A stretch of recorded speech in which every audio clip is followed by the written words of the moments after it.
Outside of the talk, she's very talkative. No, boy. When she's in here, she's like a mouse. In the corner. Frightened of the cat. Huh? Frightened of the cat. Waiting for the cat. But the cat is not hungry. Or is it a catastrophe? It's a catastrophe. Cat cost. How much does it cost?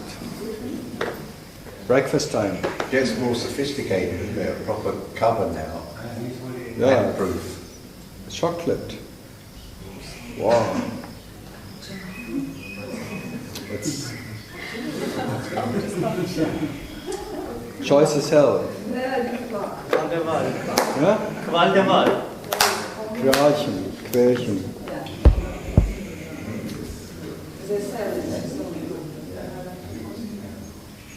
If Germany is ready and Litauen is ready, they're very talkative and they have so much to talk about.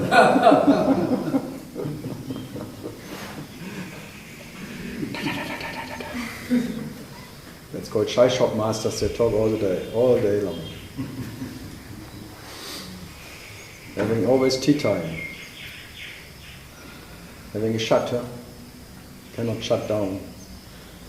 Germany, you are just 1 minute late, I tell you. You should be ashamed as a German. Yes. I'm not German, I'm Austrian. Grew up in Austria. You're just a lady. And Yes. the lady is a delay. Okay. Always a delay in it. And talking is part of the lady, doomed, being a lady. Shutting. It's hard for girls to shut. Huh?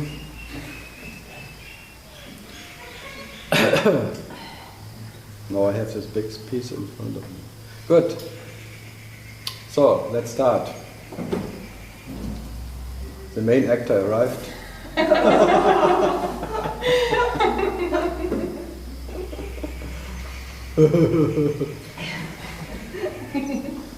Who is not the main actor? Sometimes the actor believes to be an actress. Then it becomes stress because then you have to look like a actress, attractive actor. It's not so easy to be a woman, no? Man, I tell you, men, it's very hard. One should better be lazy, not being undecided, not knowing. Androgyn, no? So, who wants? Germany is ready. Yeah? Some question? Is having a boyfriend or girlfriend, isn't this only about ownership, or is there anything else in it? No, the idea is that together you're less lonely, more comfortable. It's like a little business. Well, nothing more. Huh? Nothing more. It doesn't work, but you try. Later I will say, I paid more than I got out of it. You always know that. You have to try again and again and again. It's too late. It's called relationship. You relate to someone and you make your so-called miserable life a bit more easy. But you don't know what you go into. It's for sure not less easy or more easy being together with someone. Huh? Yes. It's like the dishes get 5 times more than when you're alone.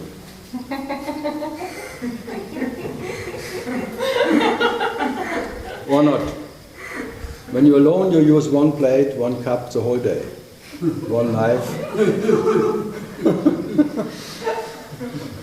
when you're together, you have at least 10 different plates and dishes and things and cooking pots, and it's amazing, huh? It becomes a high potency of dishes.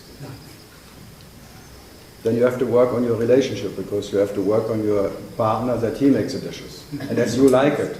And the partner is clever enough to make it never as you like it, so you have to do it anyway.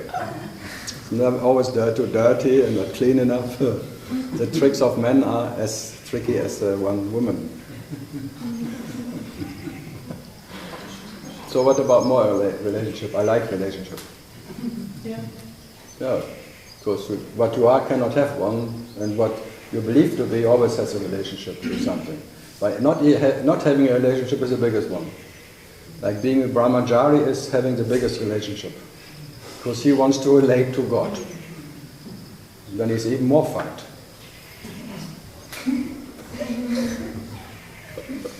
Having that biggest beloved you cannot imagine, and that lover fucks you inside out. That's why all brahmacharis have this walking, hanging down head, because something went up there.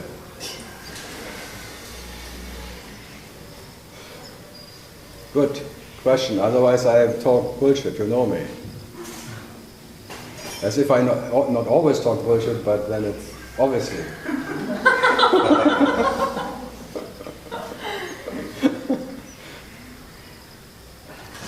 Good. Yes? What kind of effort have I applied to be effortless? You never, by no effort you will be effortless. Oh, what an idea. Now I made an effort to be effortless. Huh? So you always have to stay in that, making no effort is the biggest effort. So try harder. Having no wish is the biggest wish. You cannot, it's really like, so what to do? Having no tendency is the biggest tendency. You can go on and on and on. Having no mind is the biggest mind. Because who has no mind then? And who tries to have no mind? Mind. So mind, trying not to have a mind is quite a hard work. It's really, that's called sadhana. You are sad to have one, I have sad, and my mind, I'm so fucked with my mind. And so, what else?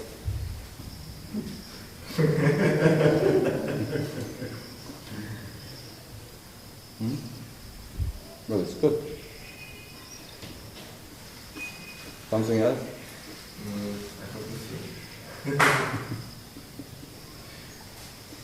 Good. Here on this side. Something? How do you listen to it? You're from Australia. Australia. Oh, we have. Today you're the only one. That's strange. Normally there are 4 or 5. You're from Australia where? East Coast. Yeah, well, that's a long call. It's a big house. It's like, I'm from Europe, from what? Atlantic. Not the Mediterranean side, the Atlantic side. So, Byron Bay or where? 3 hours south of Byron Bay. You're lucky, yeah? Very lucky. Being south of Byron Bay is very lucky. Very lucky. Otherwise it would be boring bay, and then you had to watch the whales forever. This blowjob watching is not... no. So, that's Coffs Harbour, you know. Yeah, just 15 minutes north of Coffs Harbour. Small village. But yes, there's always someone here from Coffs Harbour. Wow. He looks like Indian, but he comes from Coffs Harbour. Well, we have the biggest Indian population in Australia. 5 minutes north of me. So, Sikh population. so you're at home then here? I'm very much at home here. Very much at home. So, but no question right now. Not in this minute. Thank Okay, whenever. you. Yeah, thank you. Okay. There's an Indian looking coming from San Francisco. It's always strange here. But he is born in India, so it's... So, San Francisco, something today? Well, I feel a little insecure and frightened since yesterday's satsang. That's was meant to happen. Yeah. Because this is not a piece of cake here. You should be frightened. You should be fearing yourself in that sense, because that self will kill you. So you will get to that point of fear. Because something is after you. You don't know what. Yeah. But that is what you are. And it will kick you out. That's what you believe to be. Only that one can kick you out. So it will burn down your house, and maybe you think you're not ready for that.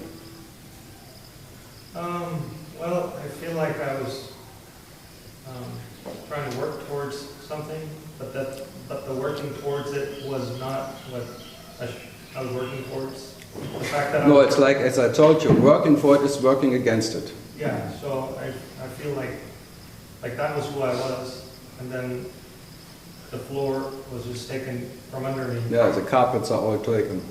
Yeah. So And even the last one, the flying one, will be taken too. yeah, so I'm just very frightened by that. I don't know what's going on. No, to stick around, and then maybe in that fearlessness, the fear may disappear. Who knows? That's the only I can offer. Like, don't fear yourself. That fearlessness of what you are doesn't want anything from you. So don't fear. You can still have your life, your whatever, your little whatever thing, whatever belief system. It accepts you as you are. There's no way that you have to change or be different for what you are. You're absolutely as you have to be. So there is no need for fearing that something will happen, because nothing will happen. I mean, maybe that's the fear most. That nothing will happen. Yeah, I feel like I've kind of lost my utility. Like that was my thing, my game. Yeah, because you would like that something has to happen. Yeah. That, whatever. Because your idea of enlightenment is like there will be a moment of realization or enlightenment, and from that moment on you will be happy forever. Yeah. That's this idea of enlightenment, or awakening, whatever you call it. Realization is like this. This discomfort will end. Yeah. This disease, this whatever, being unease all the time, will end. That this disease is healed by being what you are. So you're waiting for healing. And when you listen to me, I always show you there is no way that you can be healed by anything. So there will be no healing, because there's, in the first place, no one who is sick. That's the most problem. So the idea of healing is a disease. Your idea that you need to be healed or complete or perfect or perfection, this is a disease. This is the only sickness I know. That you think you have to be special to be what you are. Where circumstances has to be like that, and my inner, outer, there has to be harmony for me. So even harmony is like it harms. This idea of harmony, it's harming you. Because it makes yourself putting in a circumstance that you can only be in harmony what you are. Or peace, love, truth, all that ideas. So what is that? Yeah, I guess I'm just shocked that that's who I was. Like I'm just shocked that that was the movement. No, that's what you're longing for. You're longing for an imaginary, whatever you don't know, but you give it a name. Yeah. So you give it a name of peace, harmony, or enlightenment, awakening, all of that. You give something a name what you imagine, that it has to be something. But you try to imagine yourself. That is quite painful. Because the moment you imagine yourself, it becomes an imagination. And by being the self in imagination, it becomes a relative object of time. Something what can be gained, something what can be attained. And already that is painful. in itself. So, but what to do?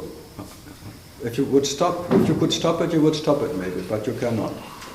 So as long as longing is there's longing for yourself, you will imagine that, whatever it is. But it's painful. That's why it's called sad ana.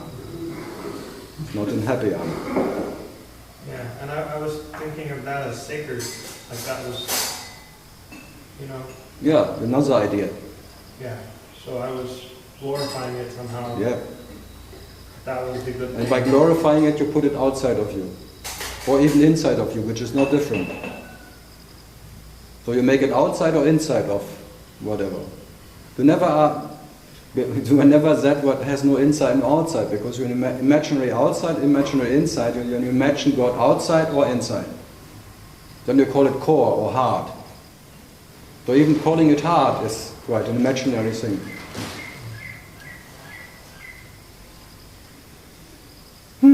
So what to do? How to stop that? Is there a need to stop? That's the question. That's the frightening part. Yeah. Because I'm just used to seeking, doing, reading, moving towards it. But I'm just frozen or suspended now, and I feel like I'm in no man's territory. Yeah, because the idea that you can get closer is quite a familiar idea. But if you come here and by whatever I say, I always point out there will never be anyone close to himself. There is no relationship in self.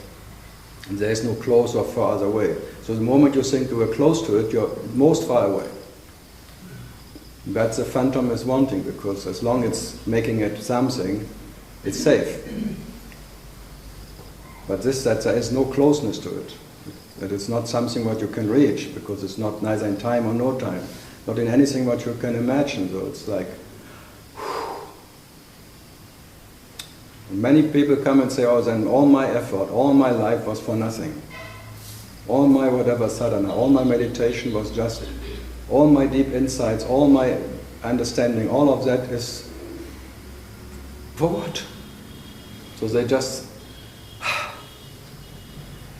and it's not easy to just drop it, because it's so precious for you.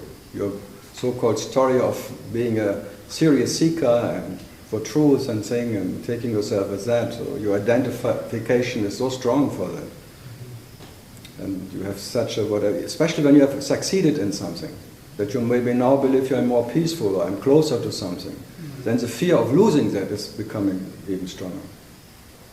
So as closer you think you are, as more fear is that you lose it again, because then you have to be, like I said before, in Brahmacharya, you have to concentrate totally.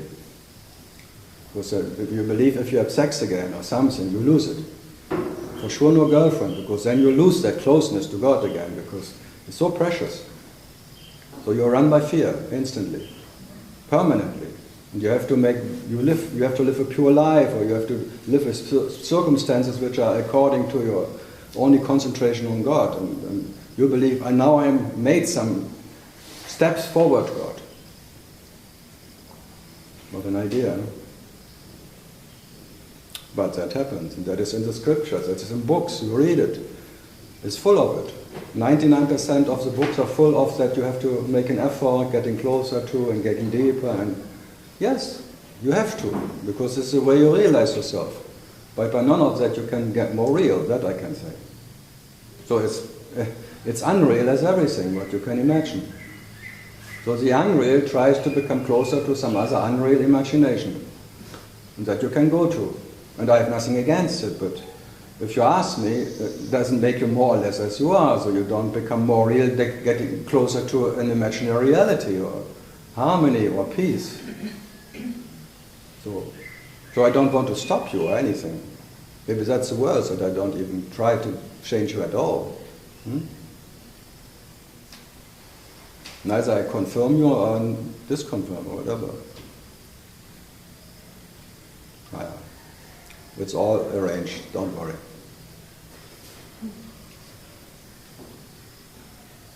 The movie is shut, so you can just relax. But how to do that? Even trying to relax is too much work. And then you think, when I'm only the witness, I'm closer to myself. Even that is a trap. It's amazing, huh? Yeah. The traps are as infinite as yourself. And you cannot avoid the traps which are made by yourself and for the self. So even trying, if you are really able to avoid the next trap, that would be the next trap. You cannot get out of it. You cannot leave what you are. There is no way out. And you will always be that one who is the trapper, the trapping, and the trapped. And the biggest trap is love. The love for yourself. And you cannot get out of the love for yourself. So what to do? You have to be in spite of that, whatever it is. Because there will always be a trap there. The trap opened by accident. So your nature woke up, started to realize itself. They call it a divine accident. So no one could avoid it. So there is no sin in the first place. There is no sinner. All it happened by accident. So out of that first accident, all that is by accident. There's no guilt in anyone and for anyone, because all that so-called moment-by-moment realization is by accident. The para-Brahman cannot dream the dream before he dreams the dream. He cannot want what he wants before wanting happens. It happens by accident. But not because there is one who wants it. So what to do? And by being what you are, there is no fear. There is absolutely no doership in anything. So there is absolutely no doership, and there is nothing ever that was done by anyone. And things happen or not, or if at all, whatever. The question is, who cares then? You only care because you take it as your story. My little doership story. What have I done, and especially what have I not done, what I should have done the last year. That what I should have done is the worst. Maybe if I had done this and this, then I would be already much closer to what I am. Fantastic. And I sit here and tell you, you will fail as Buddha failed. But maybe you have to try. So all that getting closer, you fail to get closer to what you are. So maybe I'm undecided if it's good or bad. I have no idea. If it has to happen like that, it has to happen like that. But you will fail. And I sit here and try to point that you have to enjoy the failing. And by not now enjoying the failing and seeing, I will fail, but I have to try anyway. This paradox, I cannot stop. Even if I understand I will fail, I have to still try. Just in case. Because you can never be sure. And what you are doesn't need to be sure. But that what is now, this your running phantom business, he has to do it just in case. He can never be sure because he's so insecure. Because he doesn't even know if, he's not even sure if he exists or not. He doubts him. It's like Shakespeare, to be or not to be. Am I or am I not? Only too late. So out of that doubtful existence, there will always be just in case the next action. Huh? Maybe I can get closer. Maybe this Karl, what he is telling is just bullshit, and I better read a book about someone who tells me I get closer.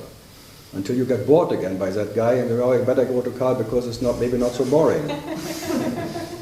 You never know.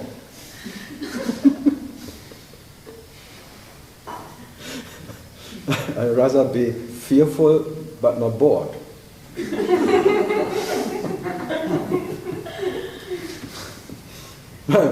I'd rather have a horror show than having a bloody love story and being fucking bored at home. Yeah, so, but this is the way it is. But this is your first ever encounter, like before it was only books, and books you can always put beside, but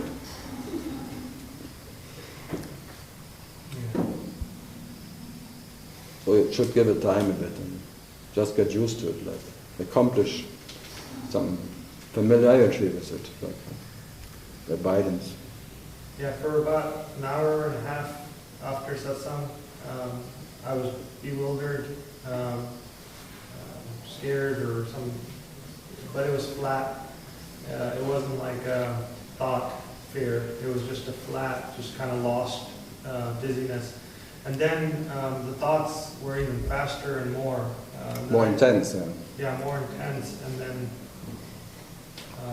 as I was trying to sleep, eating, it was just... Yeah. No, I have many in Germany when some they always complain that they don't know where they live anymore when they go away. They drive for 2-3 hours through the city. You cannot remember where am I? Where was I? Where is my home? Sitting in an airport for 4 or 5 hours and they call him, your fly is ready, your fly is ready, and they don't react anymore. It's not practical. But it's like a result, like you are... In shamanism they say normally you have this identification, there's like a little bend into some story where you rest in, like a me. If that is like flat, then you run all over the place, but you don't know where is your place anymore. It's like your perception cannot rest in some little, whatever, rabbit hole. Yeah. So then it becomes scary for first. But you get used to it. This is because this is called the second reality. The homeless. The home, the whatever know, the knower and the not knower. Like the knowing and the not knowing. And the not knowing is for the knower who is used to it, that he knows what happens and what he is and what he has done. It's quite a... Normally you drink a lot that you go to that place, but then you have an excuse, I was drunk. Then you can explain it, because I had a blackout or something, I was drunk, or drugs or something, or orgasm, sex or something. You always have but then you don't know why anymore. Why is this now? And it's a bit too long then, without any drug maybe. Who knows? But maybe that's the way you have to use first to the second reality. That there are two sides. The knowing and the not knowing. And then you... whatever. So let's see. Let's see. I pick you up where you are and just bring you to whatever reference point, and then maybe the bridge is gone when you try to go back, but you will build it again. Don't worry. Until there are no bridges left. Yes, there were never any bridges to anything. It seems like you walk to another shore or something, but there is no other shore. It's just whatever. Good. Questions about fear? No.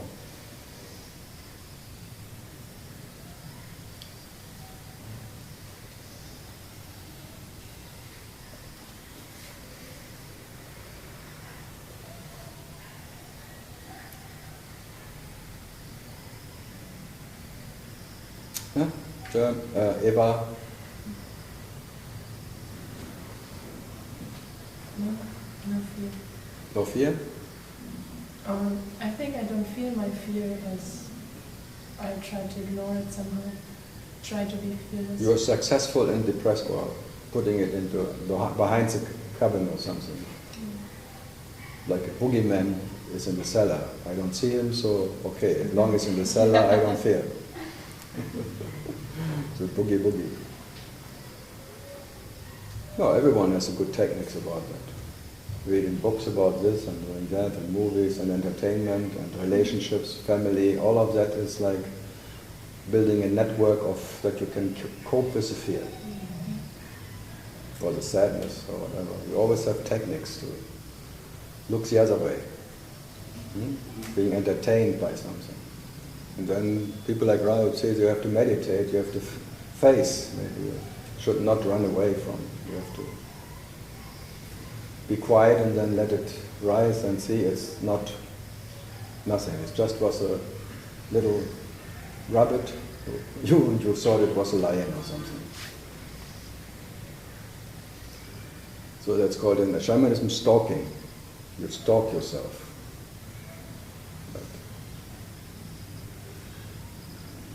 Does it work? It works. And that's why it is part of the dream.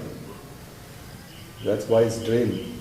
So whatever works in the dream, it's a dream success, or a dream result, a dream whatever. Now you're succeeding in that you don't feel your fear, or you don't feel your fear, or whatever.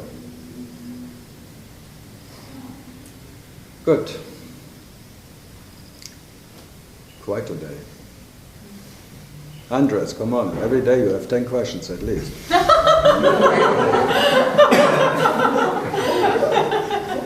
He was living in Kosovo. Married to 9 years he was in Australia. How was it his wedding? Yeah? You know his wife then? Very well. That's why he is now like he is now. Yeah. Strong medicine. Australian girls. Strong medicine. Wow. I never met any more bossy, strong woman in the world. I thought German girls were bossy, but Australian girls win. In whatever. Germans have a big mouth, but Australians, they just... Beautiful women. Yeah. From the distance.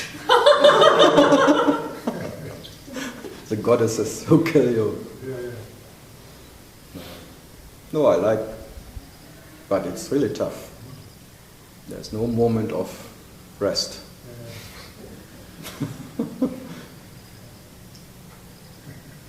So, but still no question. From Coffs Harbour. Doesn't feel like we're right.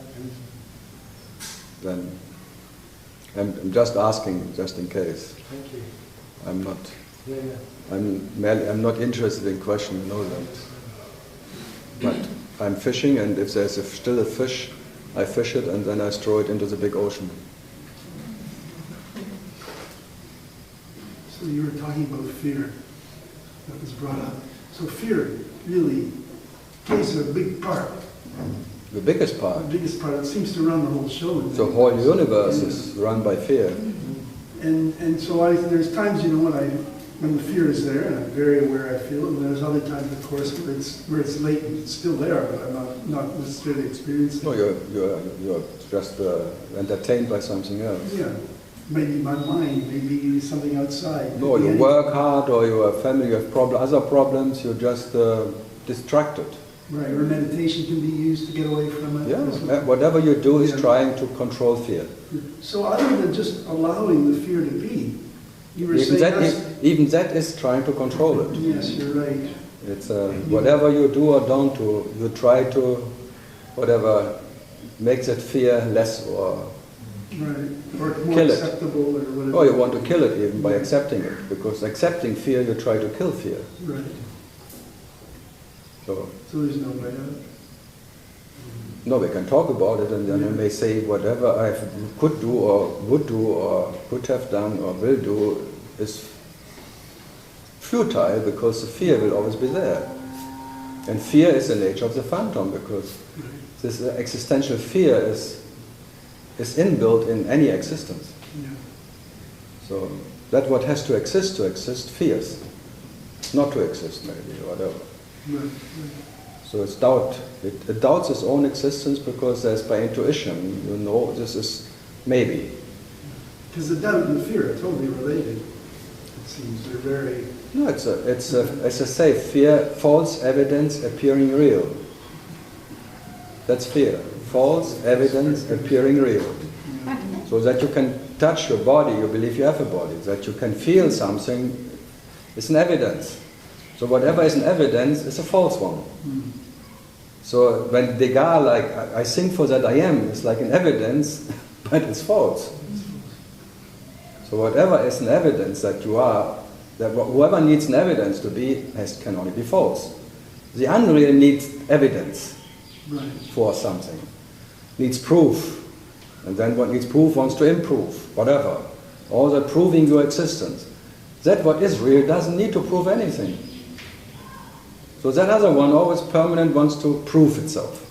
It needs to prove itself. And has to improve. And closer, and this one, truth, and all what comes by trying to improve. This evolution. Evolution. Comes from Eve, actually. Of course.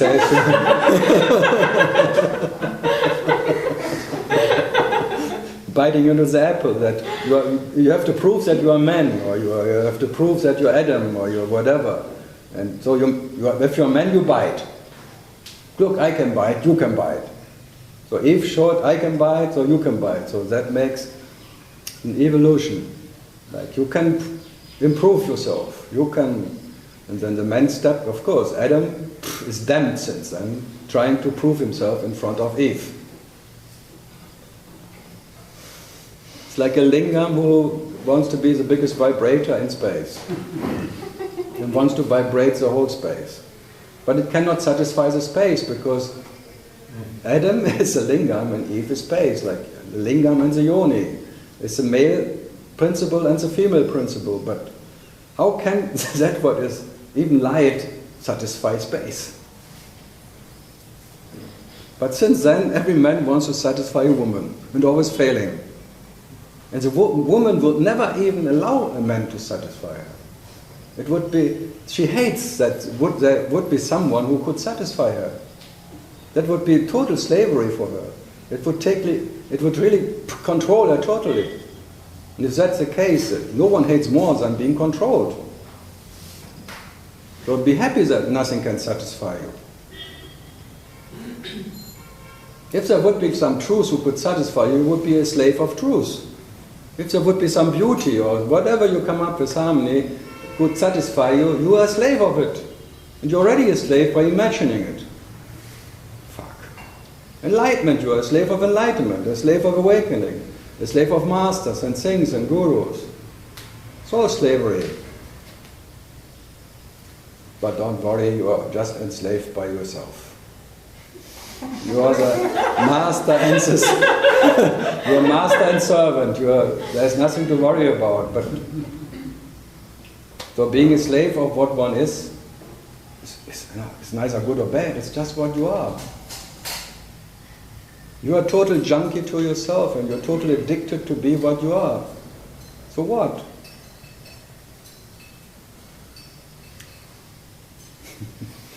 So just in case, you try the best. But whatever you try and whatever comes out is not good enough for you. Because the only to be what you cannot not be would be good enough for you. That you anyway, they say. So you can play around a bit, but by playing around a bit you forget it again. And then you miss it again. No. Then I'm sitting here just to remind you. Nothing happened in the first place, so worry and be happy. And how remember? What? I remind you. Yeah, but how can I remember? You cannot remember. The moment you want to remember, you become a member of ignorance. How can you? You see, already it's a false thing that you think I have to remember as an effort. I remind you. Reminding means you are what you are without the mind. With and without the mind. That's reminding. Come, you are with and without the mind. So let the mind about itself and be what you are. And not like I remember. I have this. Whatever starts with I is I. Ay. Mucho cantor. So I am that right now, and no. You not. Yes, not me, but whoever says I am that right now is for sure not that. That's why they call it silence. That it will never pronounce itself. That what as Jan pronounced would never pronounce itself. I am that what is pronouncing everything. That why was say be quiet and see, because that is what you are. Silence, the absolute seer, which is absolute silence and always sees. Dreams, whatever you call it. But it's never part of what he is dreaming, or so only a phantom in the dream would say, I am that what is dreaming. Huh? So you come to a conclusion. Whatever is your conclusion is a false one. Yeah. So the intellect had always results. And then 1 and 1 is 3. Yes, and mathematics can prove it. They prove you that 1 and 1 is 3. You can even say 4, because all is right. If you just put the right formula into some whatever. So what would you say now? Okay, but nothing is needed because You cannot get rid of nothing, that's all. but nothing is needed. Try to Done. get rid of nothing. But now you say nothing is needed. So you need nothing. Huh? So you make nothing something. Hmm? You confuse me. Yeah, that you're here for. I bring you chaos. I'm You not. do a good job. I'm not here to make order or something or bullshit, because what you are is in the biggest confusion what it is. And that absolute experience that you never need any order or understanding to be what you is not depending on your understanding. So I take everything precious what you have in your underwear and even so more chaos. Confusion. Only in confusion you are that what never needs any order. The total confusion of existence. Chaos in action. No direction home. Directionlessness. Where? Not knowing where you are and where you're not.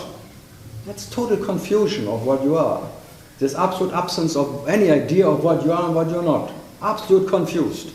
And still you are. Wow! And not like, I know now I'm not the body. I know now I am not the mind. Now I know.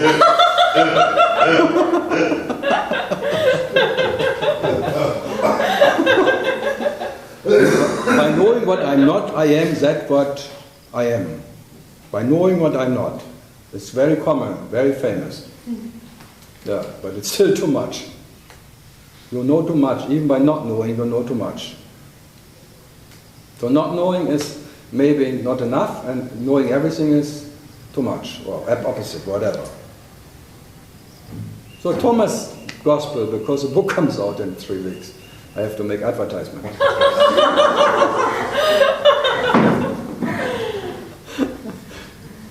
But there are no royalties in India anyway, peanuts.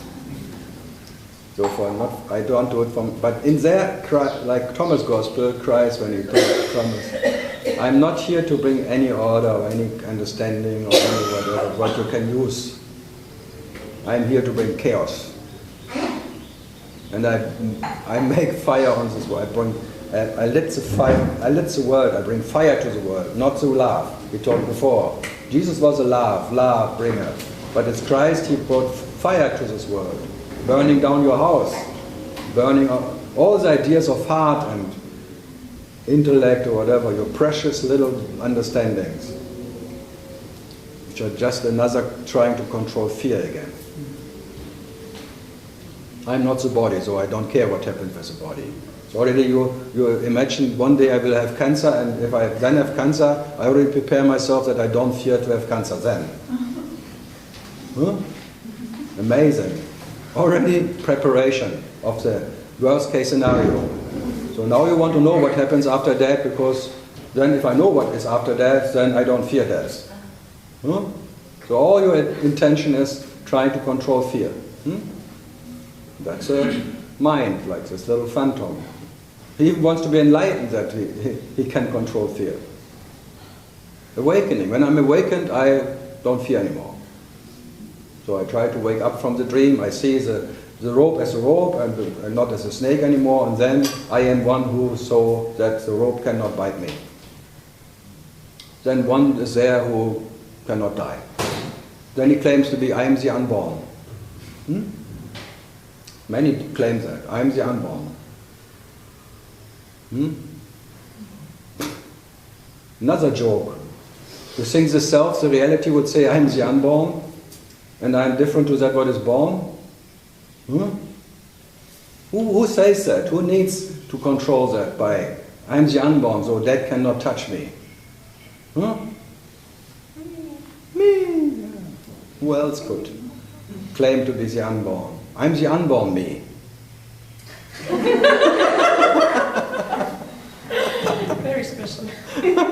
the no me, and then to the no me, nothing will happen. When there is no me, I have no misery. So I control the misery because there is no me. I saw it, there is no me. I went into the emptiness of existence and there was no one. I saw it directly. There is no one. I saw it. There was no one there. I was there, but no one else. They never count that one, but there was no one. Couldn't find anyone. Like a scuba diver. No fish today. I'm the only shark. And sharks don't count, because no one eats them. Good. Something else to control the fear.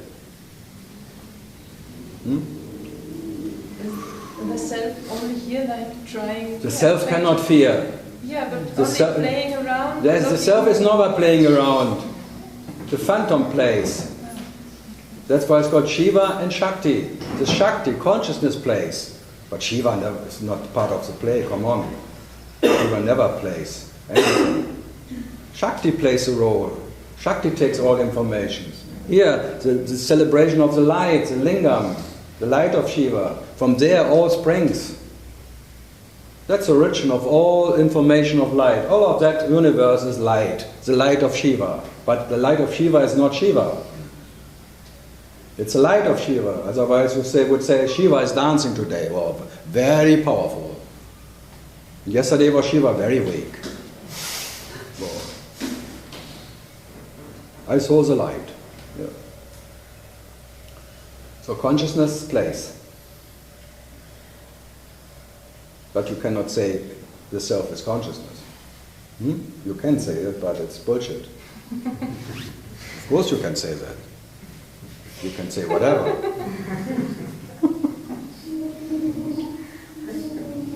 And you become like Oro Bingo, the super consciousness, the pure consciousness. All these words, if you just listen to the words, you already should into say, fuck, pure. What needs to be pure to be what it is? Huh? What needs the superior? What needs to be ultimate? What needs whatever? Who is that? Can only be a relative consciousness. Something what is a phantom. Huh? All these ideas, all of that very famous tralalas of all time. The Oro Bingo. All in 3 numbers right. Bingo, I got it. And I have my mother next to me, he believes me. I can live with my mother, so I made it.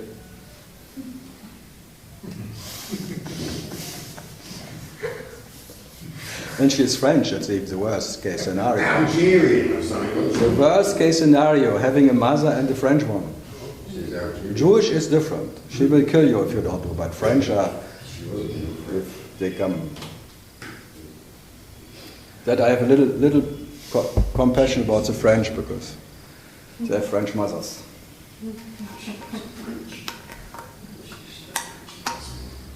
They're Frenchized. Good. Actually, I hate every nation. I'm in unconditional hate for all nations, especially the United Nations. Fuck them all. Now they are against another nation. Fuck it. The United Nations move now against one nation. It's not fair.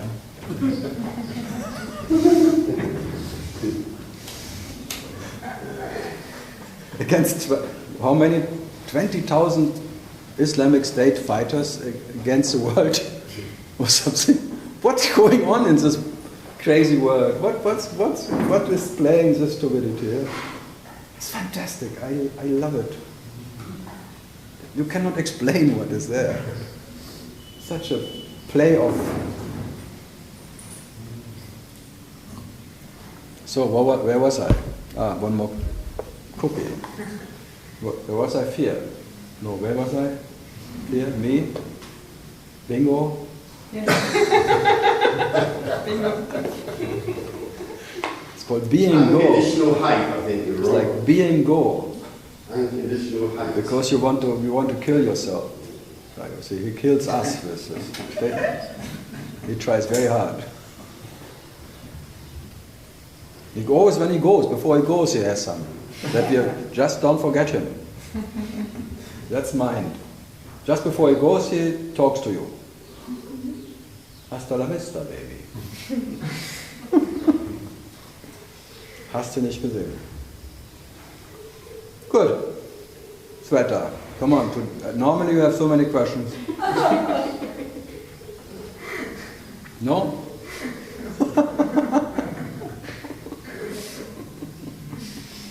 Chaos. So much order in this little pack here. Good. Oh, thanks God you come. Why? Because we need questions. Warm up first. So I say welcome to the questions, not to you. I had plenty of them yesterday, but I forgot them. You forgot them.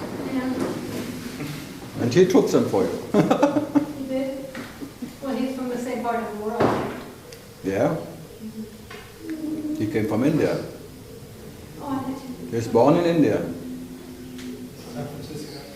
Live in San Very phenomenal. Bay people. I call them bye-bye people. Bay people.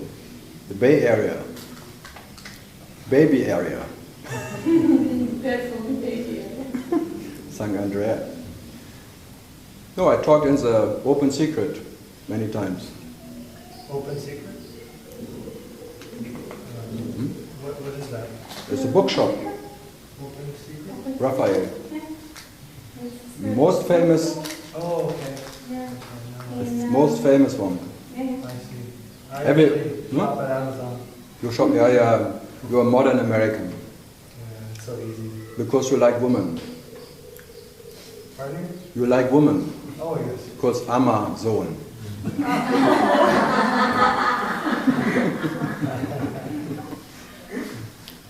If you like women, you should go to Kerala, to Amma. There's a big Amazon. Okay, I just have a Soon it will be Amazonas, or full of piranhas. You have a question? Yeah, That was I quick. don't know if it's any good question, but I take everything these days. so awakening does not exist. No, it does exist. But no, it exists. Don't start like that. It exists, and because it exists, it doesn't exist. Yeah, because whatever exists is not real. Yes, it exists. Enlightenment exists. But because there is enlightenment, it is not. There is self, but because the self is not.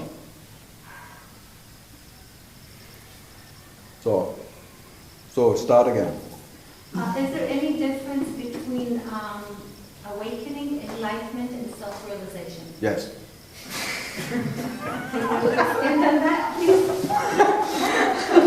There's always, I have this another American Israel, whatever, Hebrew.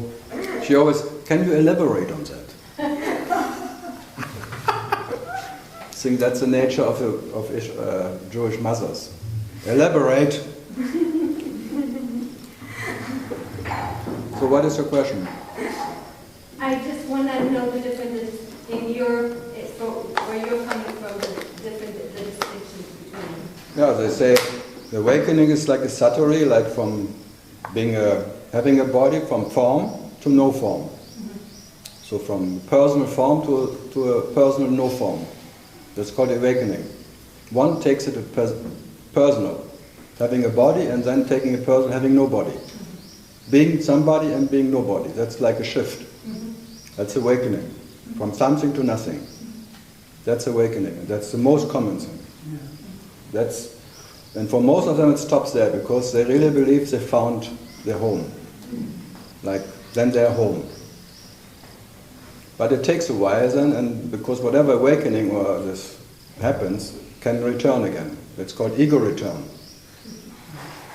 Many times happen, but normally the awakened ones, they don't talk about it because they're really good in hiding it. Are they? Yeah, flowers and pictures around and nice atmosphere, music, bhajans and all that. They need it because they have to fake it. So you need all the help around you that you can stay in that fake state. Because you need is like a little effort. So you make the effort of being effortless. Like this awakening to things happen by themselves. Yeah. Just let it happen.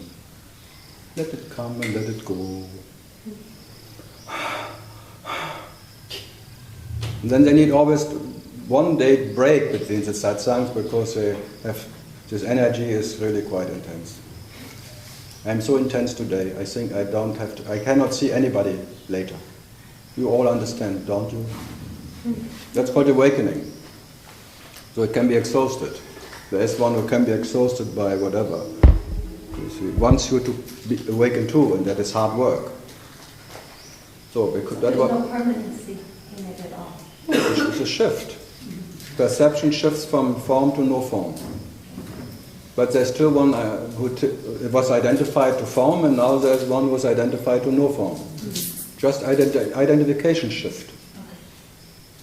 That's called awakening, normally in that sense. And then there's a ping pong happening for all of them. Because you always change from ping to pong. Awaken, non-awaken, because you have to make an effort and then back to, especially if you have a girlfriend still or a mother, you always go back. Like Andrew Cohen with his mother was the best test. That's why it was the best pointer. That one then is so awakened that even his mother is not worth being a disciple of him. That's called awakening, because you are special, in a way. It's quite amazing. I like that. Fantastic game. Your mother is not worth being discipled because she is not whatever, not serious enough, or she doesn't, maybe she was just not confirming him as not his son, her son, whatever. So that's awakening. That happens, it's the most common thing. Wow, infinite. They have just a little experience and they sit somewhere and give in satsang. That's why I don't call it satsang at all. I have no idea what is satsang. But that they say, you have nothing, and just like I show you whatever is your true nature, so I realize my true nature is nothing, and now I tell you as something that you are nothing. Wonderful. Then comes enlightenment. Because you see, both is fleeting, this ping pong is maybe not, and then both is futile because you cannot control it, and then you go back to awareness. So you become aware that both is empty. Like having a form is an idea, having no form is another idea. And then you shift to the third point. Enlightenment, because you are in a permanent light of awareness. Then you stay in the awareness. That's called enlightenment. But it's still mental. It's called enlightenmental. Enlightenment. It's meant to be. So then you take light as better than body or form or no form, because that is then the witness. I'm just a witness of whatever. Like a screen. Screen-like whatever. Untouchable. But it still needs an effort. You have to be totally quiet. You have to be the witness. In any moment you are back, and that will happen, because in the Taoists, and I agree, you can stay there for thousands of lifetimes. You have to go back. There will be a little tendency in you pulling you into that marketplace again. And it's amazing in cynics, there's no time passed, because you just maybe were enlightened, and the next moment you come back from there, you do just what happens next. So you're back on the marketplace and you're as thirsty as before. The thirst for yourself is not killed, is not outrooted. So that's called enlightenment. And then comes the fourth state, the self-realization. Fourth? The fourth. The fourth. Fourth. I'm just imitating Americans. What? I'm just imitating Americans. You're imitating. Yeah, because it's not my birth language. You're dating Americans? I was married to one. Sorry. I was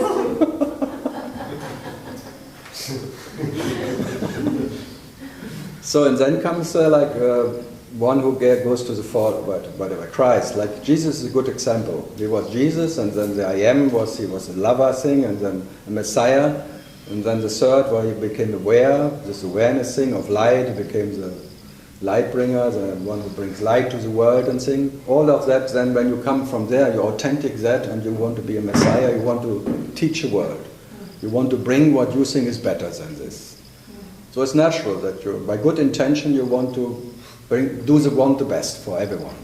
Because you believe you found something what is better than anything else.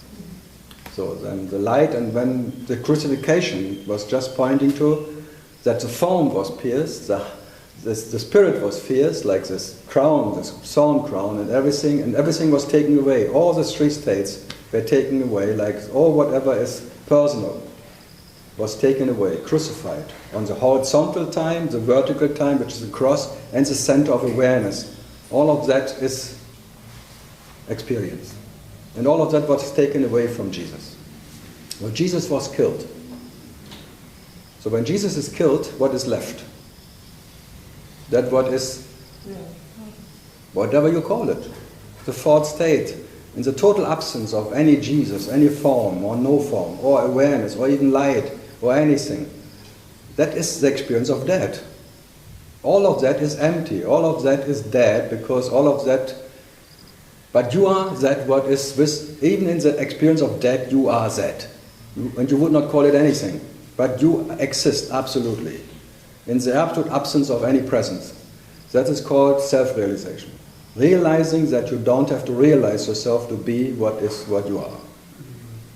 That's all. So the self just being what the self is, not knowing any self or no self. The absolute absence of any whatever, imaginary state. So even awareness drops in front of you. But you are still what you are. In the absolute darkness, you can say, of your absolute existence. That is the first, they call samadhi. The first, whatever. The fourth state. The initiation in your Christ. Christus. It's like a fourth state, the one who knows himself. And from there on, you got the fifth state, like awareness wakes up, but in awareness, no one wakes up. And the sixth state is, in this form, that's in the spirit, no one wakes. There is no ownership left in any relative form, so there is no personal ownership. And then the seventh state is just like you're the absolute man, even when you're man.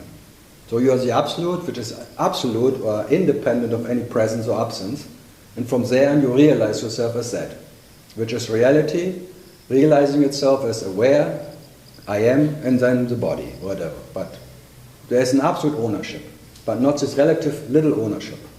So from the relative little ownership, which is a personal ownership, you become that what is, you're not becoming it, but you realize yourself as that. That is I am that from Nisargata. Or God would say, I am that I am. That what is that. So whatever is there, you are. And if you are nothing and everything, but you are not nothing and you are not everything.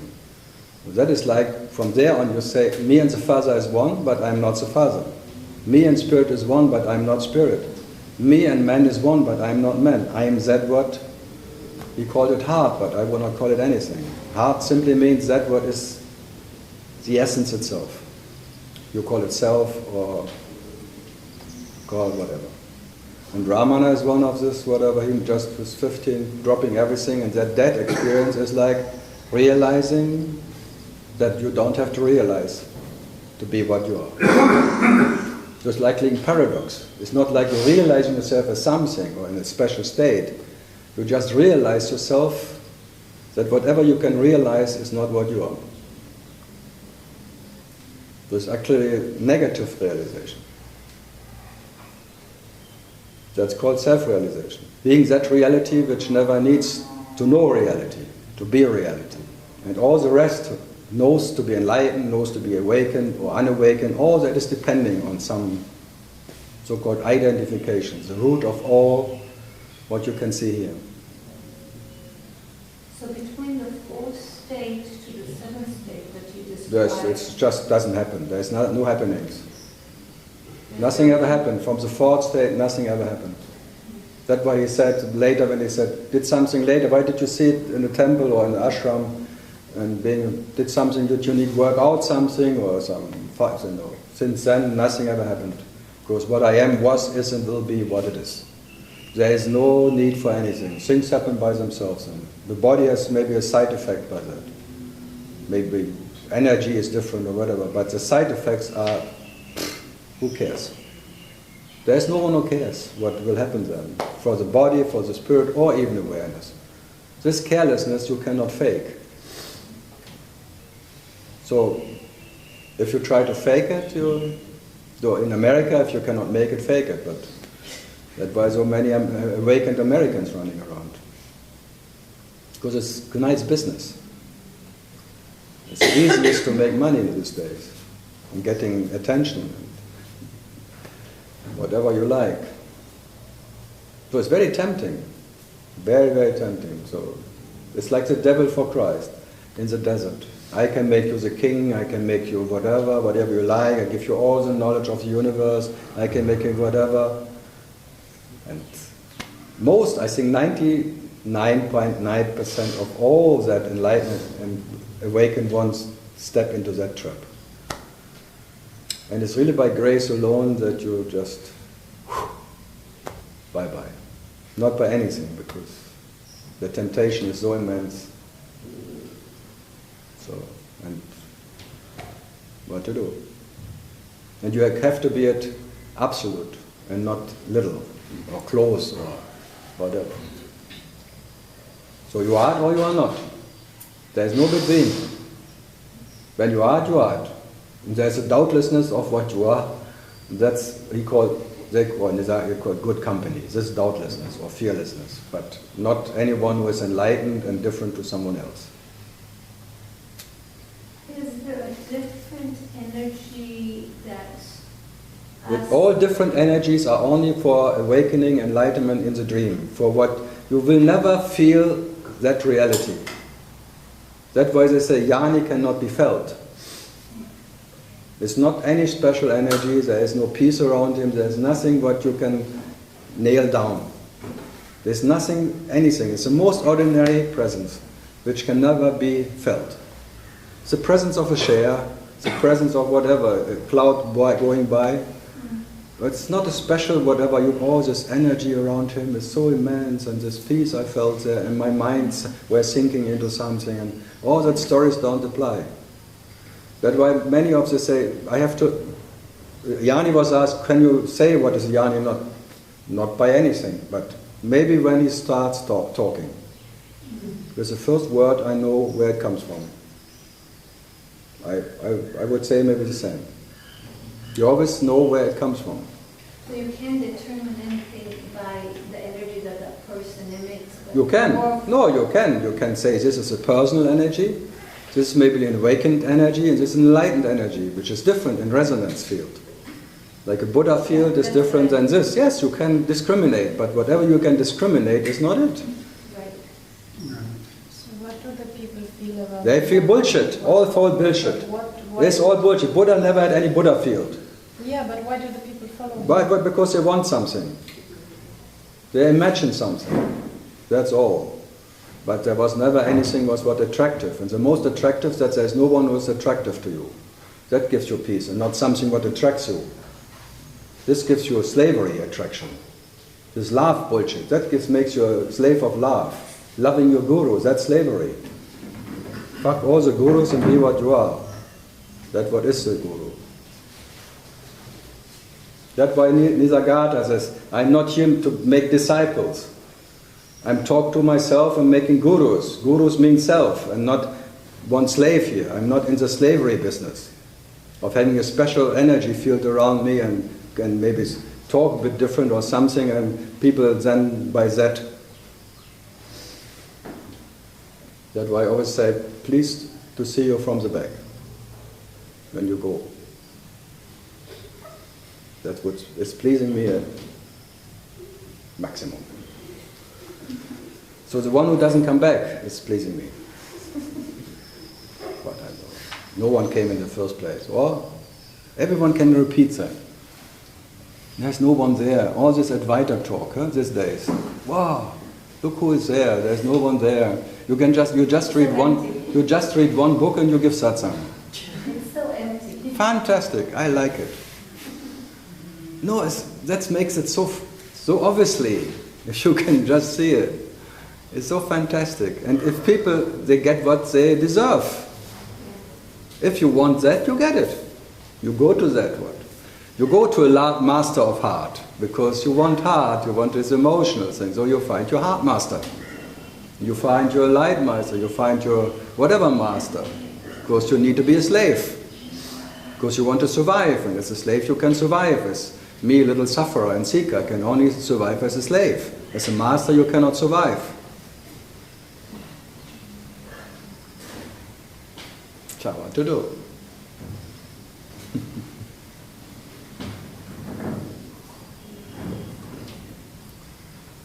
Yeah.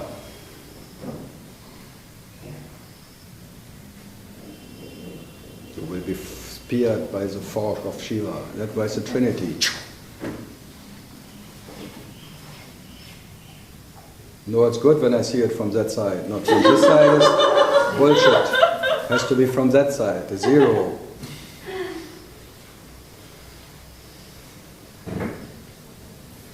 The number of reality is 00, not 108. 108 is a number of realization, but not of reality. Actually, only 0, and the 0 of the 0 is what you are. And the 0 is the first as a 0, like, and the 1, the first awareness 1, and then comes a 0 of space, and then from the other side, the 0 just makes an 8. It's all 0. You only experience yourself as 0 in different angles. Angel. Okay, more coffee. Get more. So now we know what is all of that. Does it help? Yeah, it does. That's helpful. No, it's always It good. helps my mind to categorize. No, you just maybe you so can. many out there, everybody is. Yeah, maybe you can rest and you. This, I'm that, you know. No, people always, why do you talk about the 7 states? I say, yeah, because maybe just for fun, because maybe whatever. And these 7 states are here now. This is like, they are not, it's like a, it's not something what comes or you shift through. You dream that 7 states permanent. You are here and now personal as much as you're impersonal. And here you are much form as non-form. And you're here as much personal awareness and impersonal awareness. All the 7, even when that what is even without that, is here and now what it is. There's nothing coming and going in it. Just your attention goes to that first state. That makes it your reality. But it's permanently there. Never, never. See now the... I'm struck by something you said the other day about consciousness. It's just consciousness wanting to experience itself. No, consciousness needs to experience itself. Without consciousness experiencing consciousness, consciousness cannot exist. And that consciousness is not personal, and it just... Like, no, it is personal. It is personal. When consciousness is impersonal, consciousness doesn't know any consciousness. So when consciousness is, it's personal. And when it's personal, it wants to know itself. There's a lover and a beloved, a personal lover and a personal beloved, a personal consciousness. Then it becomes a seeker for itself. So only when consciousness is personal, it is like this drama of personal shifting and awakening and enlightenment can only happen in the personal consciousness. That's the playground of the personal consciousness, of Shiva as Jiva experience. When consciousness is consciousness, not knowing consciousness, becomes cosmic consciousness. And as cosmic consciousness, there's Bhagavan, whatever they call, then there is no consciousness who knows consciousness, because there's no ownership of consciousness. There's no my consciousness. And without my consciousness, consciousness doesn't even know what is and what is not consciousness. But in the personal one, consciousness, and consciousness owns consciousness. So there's this trinity of consciousness.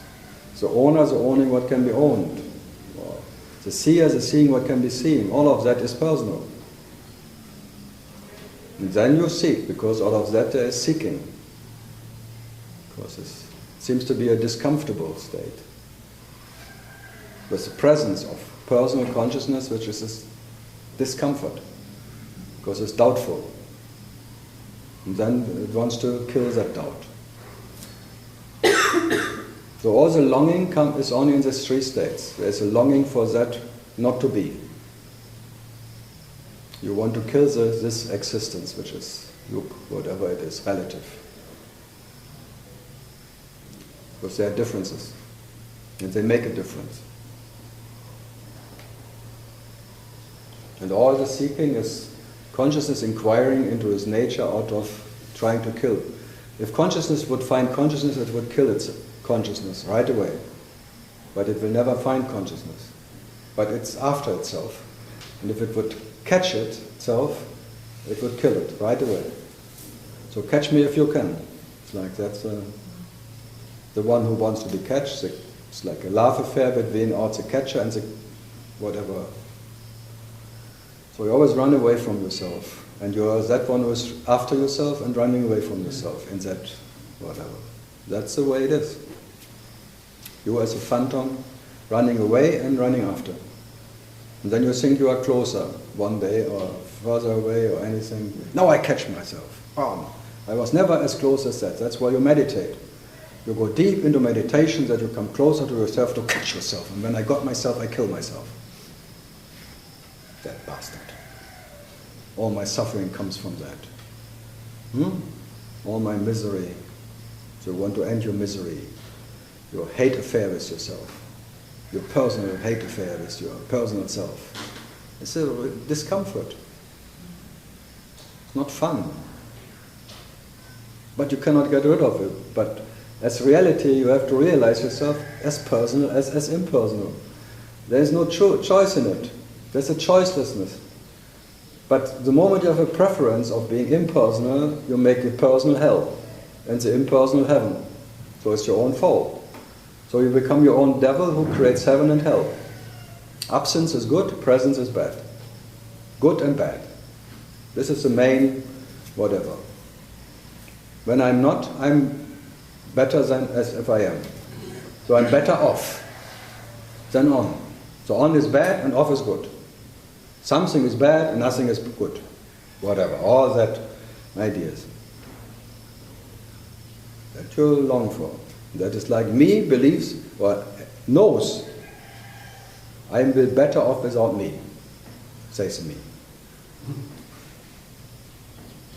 And every night you have that experience in deep, deep sleep. There is no me, and you cannot complain. So without me, I'm fine. And every morning is me, so I have to, the whole day I have to try to keep the me busy or away or depress it or put it somewhere that doesn't bother me. And then at night you're so exhausted that you fall asleep, and in the morning you are fresh again to fight it again. It's called my Hitler, my Kampf. And everyone has a little Hitler inside who has mein Kampf against myself. I will win. Then you fight. It's like out of what you are coming two tendencies. That one, and then it fights. The nothing and the everything fighting. The good and the bad, and all of that. Coming out of the same origin. Bam, bam. And in the evening you and in the morning. Bam! Good bad. Fantastic, huh? And it's all you fighting with yourself. Fantastic. It's like an Olympic game, it's like Olympia. You will never win and never lose. You just, one day that side is more exhausted than the other day. And then you think, oh, I made it. But the next day is, again, strong as they are. Never-ending story of the fight between good and evil. And night and day, the moment it appears.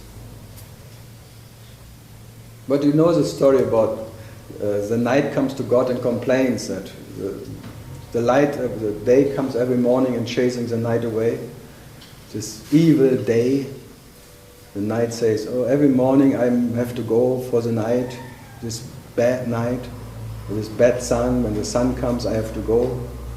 So God says, come on, sun, what are you doing to this pure night? You're always chasing, you're killing it every morning. What does the sun say? What night? It's a nice story, but again you think light is better than darkness, or the sun, the light doesn't know any darkness. And then, oh, I better be the light who doesn't know any darkness. Again you make something, the traps are, as again, infinite. But it sounds good. And I like the Tao who says, whatever sounds good cannot be true. Beautiful words cannot be true. Actually, one nicer, but. So then when consciousness becomes cosmic, is that the fourth stage? I call it comic. The comic consciousness. From comic consciousness to cosmic consciousness. But both is comic strip. Is that the fourth stage? It's all a comic strip. Mickey Mouse in action. Or Minnie Mouse. The Maxi Mouse becomes Minnie Mouse. It's like sooner or later there will be a Shiva figure on top of here and like an elevator up for tourists. You know that. Ramana says there will be a city, big one. I say there will be a Shiva figure, a big lingam and an elevator up there. There will be enough rich Indians who will make it. We did it in Machu Picchu, I'll do it here. Kailash is already getting helicopter service. Whatever will be done, and it will be Shiva land as in Disneyland in California. Mickey Mouse land and Shiva land, because Shiva for America is Mickey Mouse. Mickey Mouse and Minnie Mouse. And Donald Duck as Brahma or something. Vishnu, Dagobert is Vishnu, you know that. He has enough money and enough, he can fulfill all wishes. Tick, Chuck and Truck, that is like the trinity of no respecter.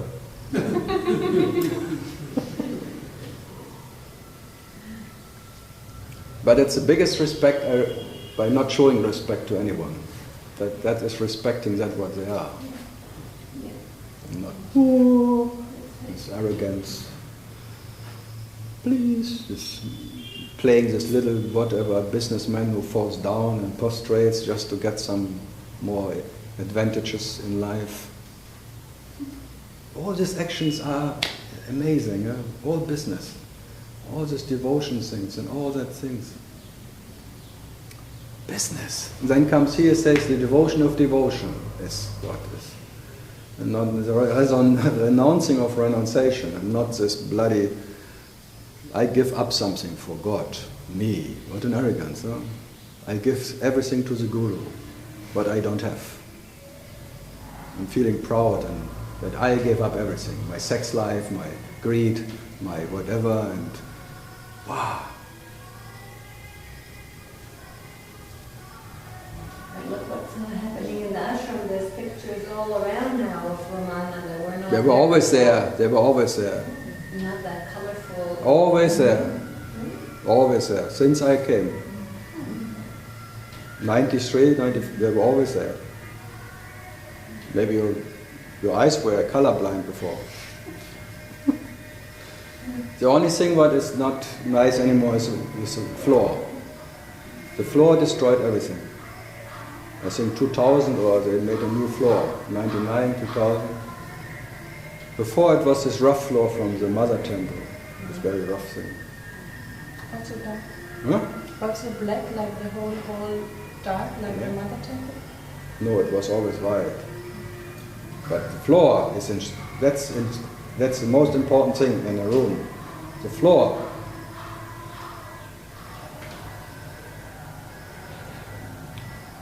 The whole resonance field changed. Fact. So if you believe in resonance fields, then since then it's a bit different. But if you don't know it before, you don't care. So it's really bad if you know it before. Because then, oh, something is missing here.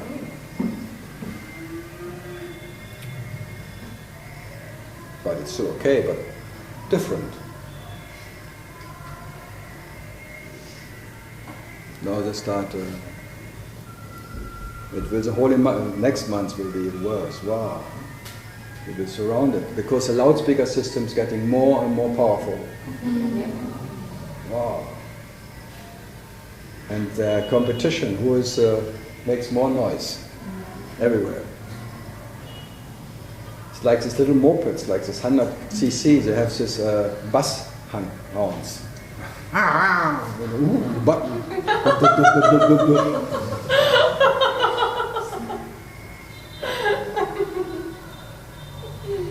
It's like an awakened one who sounds like realized.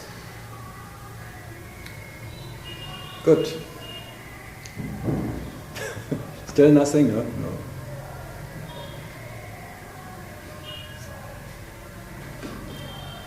Good. So, something more from the discrimination front.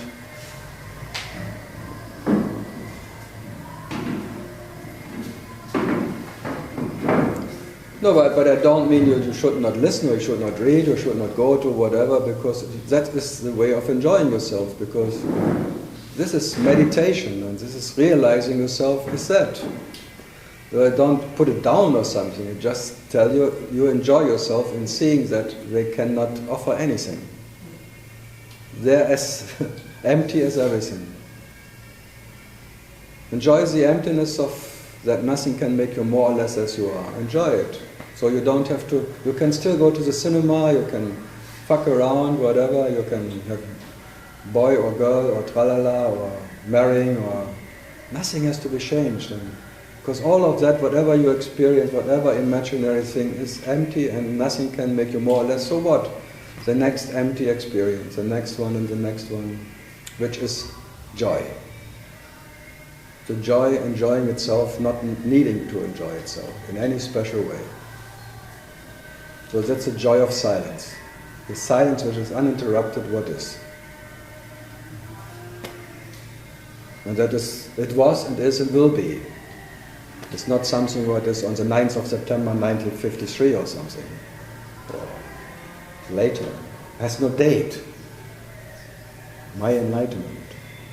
My waking up. When I experience my true nature. Whoever starts like that,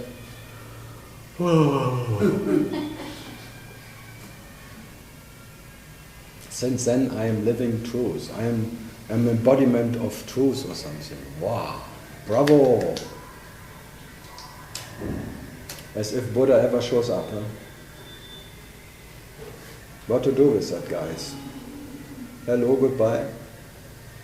It's like a tree who grows. Look at me. Good.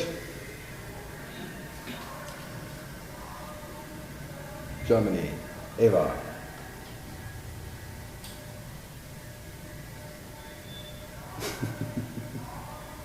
Chaos. Yes. No questions anymore, only chaos. Yeah, chaos comes when you're totally KO. Then you're okay. When you're half okay or half KO, then you're in this twilight zone. It's not very nice. But when you're totally KO, knocked out, in the total chaos of life, or not.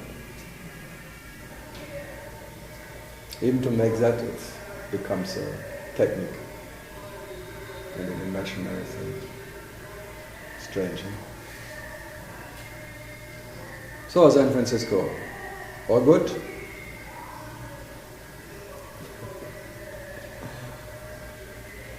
Anxiety, Angst.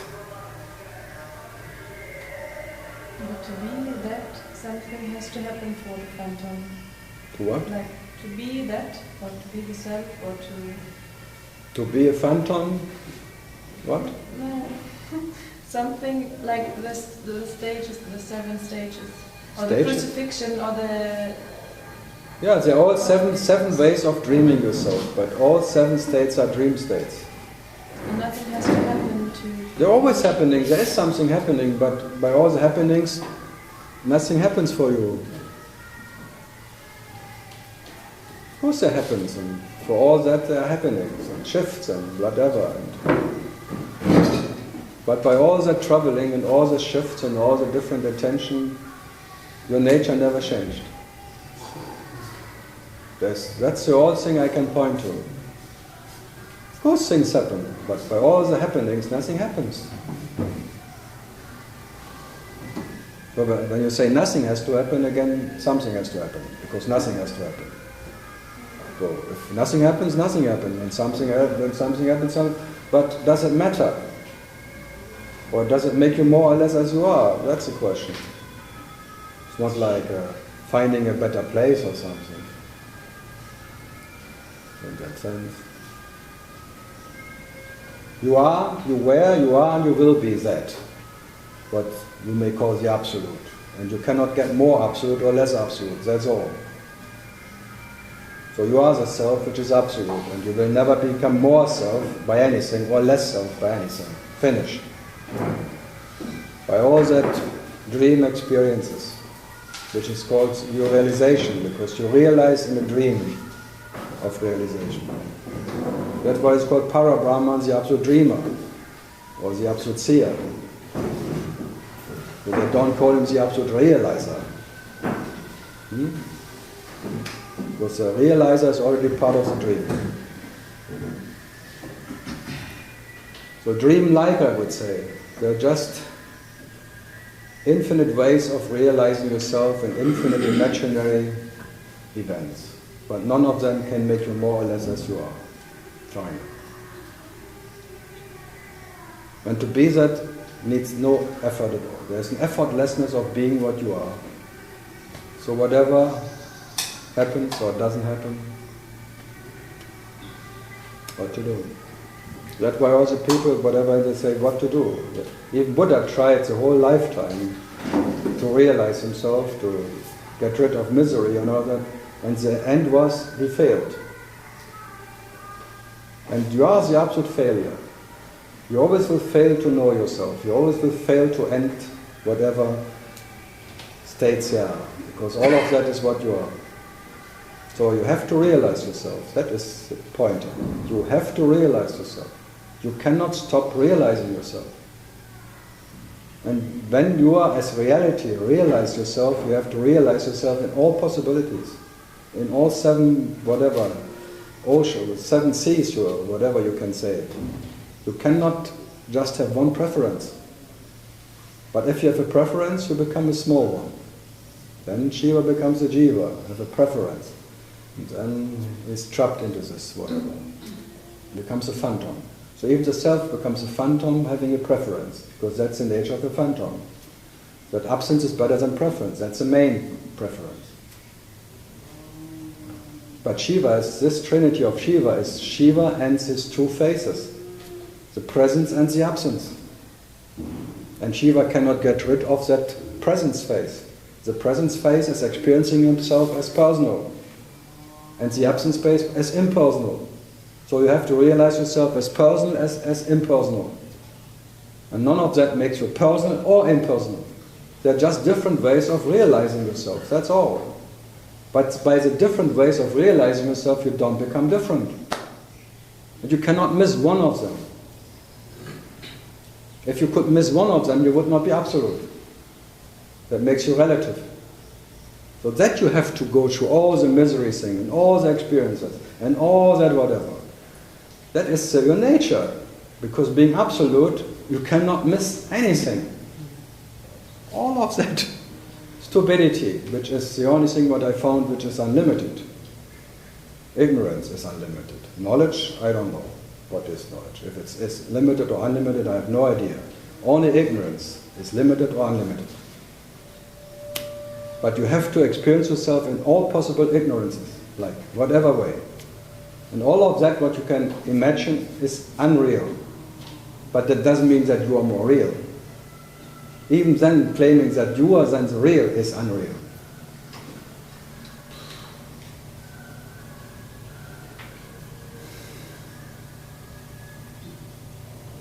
Only the unreal has to claim that it's real, because the real never claims anything. So whoever claims that he realizes his true nature, oh, another one.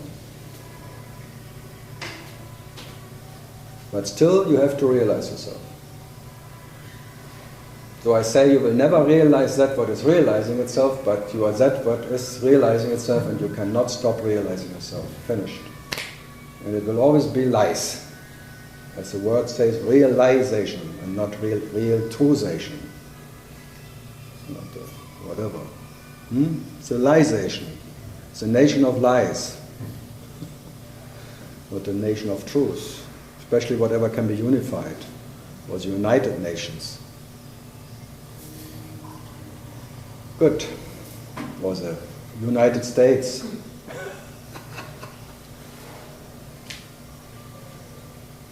So Carl, what do you think was happening for Ramana when he would make statements like he's looking forward to letting go of the body because of, he used the analogy of like the bricklayer.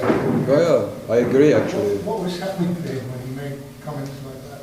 Was he just floundering in that moment? I was not there and I don't know to who he spoke. The circumstance maybe dictated it. That there was maybe one total pain of body pain and he just wanted to ease his pain. That this disease is already a disease and it came and it will be gone. It's like a sickness. That maybe that guy, the self in front of him was at ease with it. So I would never take anything literally what is in books. Because there was a translator maybe, or someone wrote it down and he can only write down what he understood. And if he hadn't understood Ramana directly, he has to make his understanding into the book. So that's why midnights I met Ranjit Maharaj in Bombay, and someone asked him, should I read books of truth of Mars? I say, it's all a lie. So whatever can be in books, whatever can be written down, whatever is anyway a lie. So, and if you rely on that what is written in books, you rely on lies. So that's why Jesus always comes as living words. Because then you cannot interpret it, because the moment you then there's one who is cutting it again, cut. Like that's why I like Ramana in some other books is like contradicting himself totally, permanently actually, like Nisargata, total contradiction. One statement and with the other one, bam. One statement and bam. But in some of these books of some whatever Gottman or something is like only one side. The other side is just not mentioned. So if you only put that sentence in a book and not the other one, what becomes out? Teaching. Then Ramana becomes a teacher. And I was sitting here 15 years ago for 10 years and tried to fight Ramanaism. Kill him as a teacher. But I failed, as in everything, I failed. So I thought I'd maybe stop it better. But now I'm just back for fun. But I tried, because I saw this Ramanaism is like another religion came up. And everyone who was sitting on the whatever table knew better than the other one what Ramana meant by saying something. But he read, and everyone was an expert, and everyone is a devotee of Ramana, and whatever. And counting the years he was here, and how deep he was, and how many times he meditated in the room, and how many times the president greeting him, and blah, blah, blah, and that is confirming that he is an expert on something. Fantastic. So I'm fine with it now, but I was quite angry at the time. And people told me, you are quite angry. I say, yes, I am angry if I see what happens with whatever my beloved self, taking as like a teacher, that what is a so-called a Sadguru, making him like a relative object of a teacher. But who cares actually? But I have to say I was quite angry. Now I'm okay. It's like in anger you're, like in fire who burns and what the fuck is going on? Yeah. But no, okay. Why not? Like, I guess for me the books have been like a little hook. yeah, you're a fish. It's like a fishing. I quite enjoy being on them. No, it's like in Nisargata said in the later talks, whatever, in the last in the book, the I am that is like a good hook. Like you get hooked on something, but it's total bullshit esoteric what I said there. It's all bullshit. It's all whatever is in the I am that, I never meant it. He said it later. Yeah. But that people come to me and this happened, it had to happen. It was perfect for that they come to me. But when they are here, I destroy it. Because all what is in there, for sure, is not true. And if I would right away say it or something, they would just be too afraid, maybe. So it needs these little hooks, and I don't doubt them. The famous example is in the I am that is you have to be a serious seeker or whatever. And he never said it. They listen to the original tapes, some in Bombay, because I sit there now for years, and some I know him or whatever. They actually said, when honesty and seriously will happen, it will happen, but not to no one. And then they made out you have to be a serious, honest seeker, the translator. He never said it. So, but who cares actually? Yeah? But if you find it out what is really meant by it in his original language and not just translating, these translators, that's why it's called translator, is trans which comes later, not in that moment. It's translated into some whatever. But as hooks they work. Maybe as like teaser, like teasing. Like a menu, like, look, there's a restaurant, you could eat something. Would you like to have the menu first? But you have to, when you come and eat, you will find how it tastes. And not by the menu. No? So that's, I like to sit in Bombay because there is this. So what?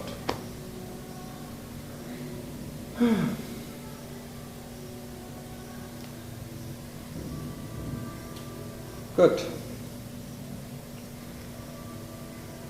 But if I say it to people that I am that is just a Bible for esoteric Advaita, then because they take it as a Bible, like a good night book, that they can sleep better, because it's quite pleasing to everybody. And it's nice. Yeah, it works. That's actually the problem. Because it works. It puts you asleep more than it wakes you up.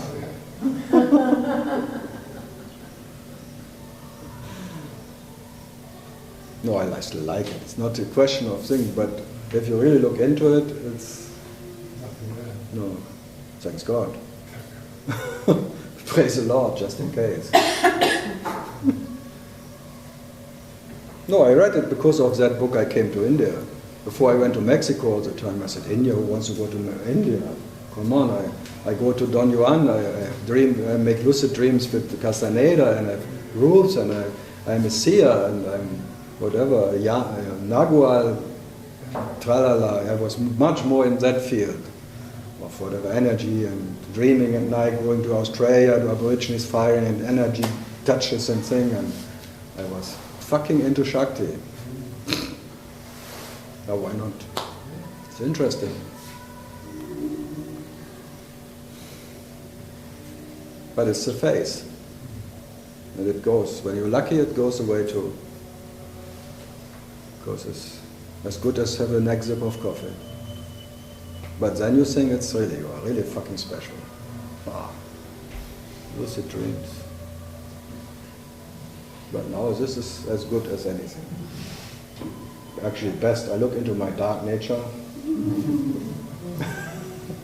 drink myself.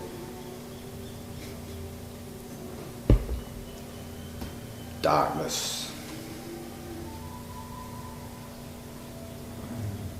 Good. So in that sense it's all good when you're all these awakened ones and like one sitting somewhere and talking about and having Ramana on top of them. In 15 I always said, it's all prostitutes. I called them prostitute because they walk the line. In Germany, prostitutes walk, they have a lineage. They have someone who gave them some, whatever, pimp after him, or pimps them, or pamper around and pushes them and confirms them that they got it. Who needs it? Only prostitute needs it, little special push. Now I'm okay. Now I'm just like little hooks around the world, maybe catching the fish who has to end up in the fire itself. Wonderful. And now I'm sitting having one behind me too. I never liked that. Actually in Germany, when I sit in front of our bingo, and the mother, and whatever they said in some centers. They invite me, and I never care about where I end up. So suddenly I find myself sitting in front of Aurobindo, bigger than life, and the mother, and all the sayings. Thank you very much.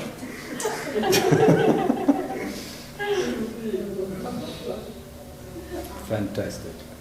So maybe I should stop making fun about some people, because they will make fun about me. In Vienna, I always had to sit in an Osho place, Osho center.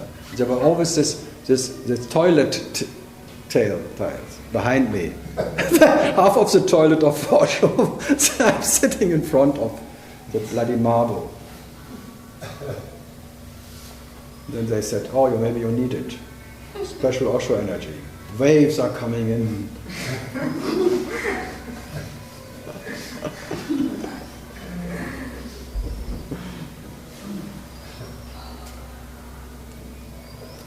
Good. Yeah. Something else? So I put everyone down because I like to put myself down. Because myself doesn't mind to be put down. And the one who minds, should I care? Like I attack Osho like hell, and then when Osho disciples start to fight against it, oh, you cannot say, that's not true. Then they doubt Osho, not me. I just have fun. For me, Osho was the self as I am the self, as you are the self, whatever.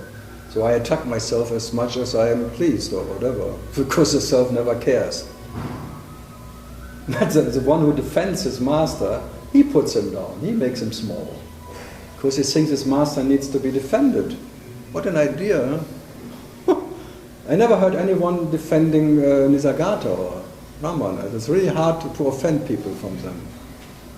But the other ones, I always find someone. Huh? Germany?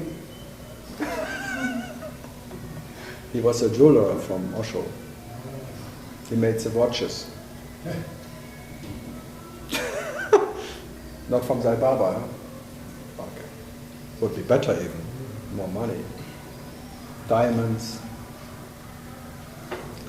Good. So San Francisco, something else? Yeah, come on, you are fresh. This is his 4th day in any of this gathering. You never went to anyone. He just read some Ramana books, and now he sits here and comes to me.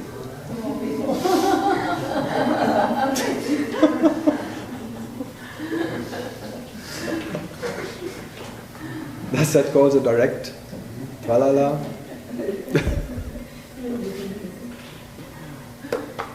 All okay today? Today will not be so much anxiety. Well, so originally I got into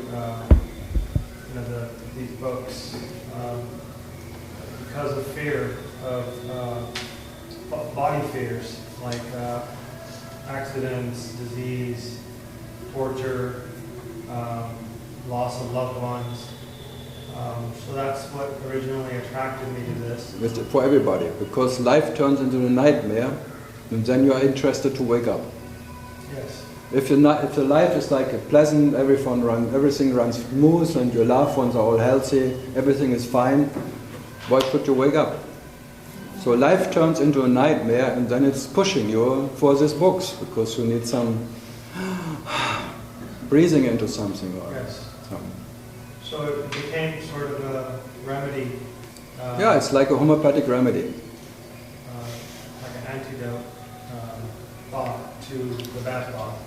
Yeah, because it hurts, and then you want to, like a medicine who makes it less hurting, like less pain. And then it became more of a way of life, like an addiction, to continue this, because I was no longer in that fear for at least a time. And now I feel like I need to continue this, otherwise, maybe I don't know how I feel as yet. Maybe I'm projecting that into the future, it's not true.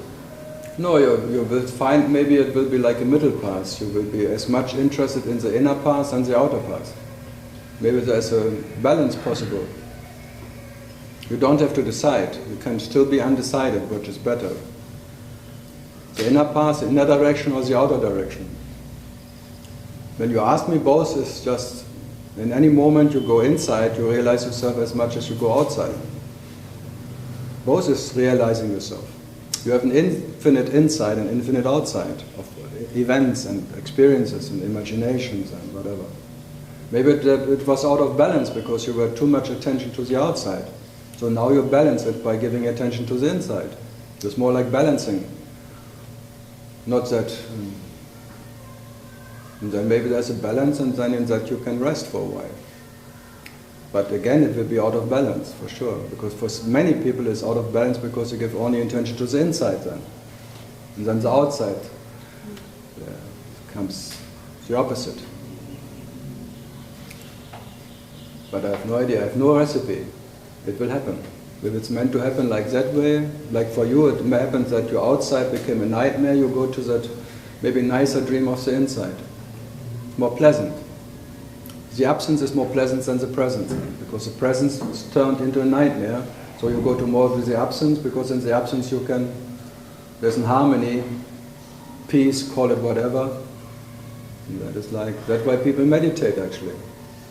Because but now you're exposing that also as a concept. Absolutely. No, there are two ways of realizing yourself. You realize yourself in a personal outside of driving a car, having family, all of that is not more or less than going inside into peace. Both are just experiencing yourself, or realizing yourself in whatever aspect. But now you give the inside more attention and you think the inside is more true than the outside. That becomes a concept. You have a preference again. Before it's a preference outside because you didn't give attention to the inside, and now you give only attention to the inside because you say the outside is bad. The inside is good, outside bad. So it's just another preference. And the preference is called ego, that's me. Without a preference, it's all impersonal. The next is just the next, whatever. But having an inside and outside is relative. So you become a relative owner of an inside and outside. And that ownership is pain. Then you want to balance it because you own something what needs to be balanced. So you're a lover who has an inside lover and outside lover. So you want to balance it. So the outside lover, the world is not fulfilling you, it's breaking away or it became sour. The love affairs are all, it became a hate affair maybe or so whatever. So you want to go to the lover who is not disappointing you. That you try to find in the inside. So you make it an inside lover, myself. So now I turn to myself. Before I turned to the world, and now I turn to the truth of myself. So this desire to evade outside suffering, it's again avoidance. So desire to attain or evade all of that and go inside, that's also ego? All ego. It's all mind. It's all consciousness, call it mind consciousness. It's all consciousness having a preference, ownership. A lover who has a beloved, this relationship to itself. The lover and his beloved, loving, caring about himself, permanently. And always want the best. And the best is maybe the absence of me, the absence of an ego. So the me wants to be without the me. Good luck. So this whole struggle or ego is also happening? It's just the way you realize yourself. For what you are, it doesn't make you more or less real. So the phantom will have infinite ways of trying to avoid discomfort. But trying to avoid discomfort confirms that there is one who is in discomfort. So the suffering is actually permanently confirming the sufferer to exist. So the sufferer needs suffering. And he will make sure that there is suffering, even in the inside or outside. He is very creative in creating problems and suffering. Most creative. Because without suffering he cannot exist. The me cannot exist without misery. Without disturbance there is no me. So he will make sure that there is a disturbance. And he needs to be special. And he will make sure that he is special. a special seeker, a special non-seeker, a special sufferer, a special non-sufferer, always needs to be different to something else. A different enlightened one, because there's even a competition of enlightened ones.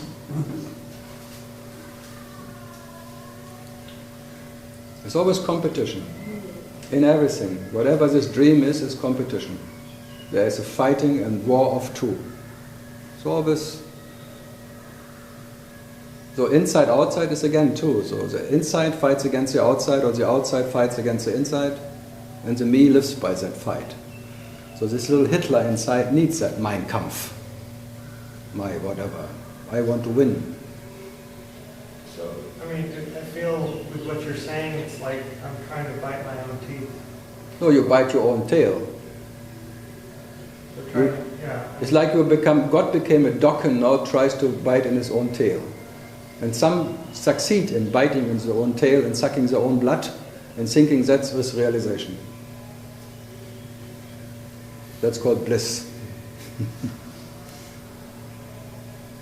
That's a famous, whatever, in India, allegory. That's like God became a dog like a bitch, and then all your yoga techniques is biting into your own tail, and then you make it one day, and then you bite in yourself, and then you suck your own energy or shakti, and then you think, I made it, and then you will never let go again.